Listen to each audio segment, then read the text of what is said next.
tijairare ndiga sadin turre tarare ayo sarra sohinda bin kufise kufe dugam ware gamtan lamida senan kaisanda lota fafe dugam ware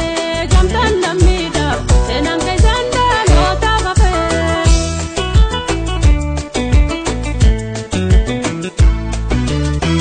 yo ware gamame kadamne yo guma jawri nunamne irfu maldine haramene ya gofta khoga henunji nudisi yanu balaisine ya dawo khenya sitaisine irkama khenya bahanentenye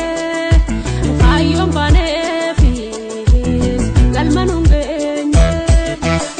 raguti arabte mosim magamfane abdi murru wala bumabte tajiloine raguti arabte mosim magamfane abdi murru bilisum mabte tafajane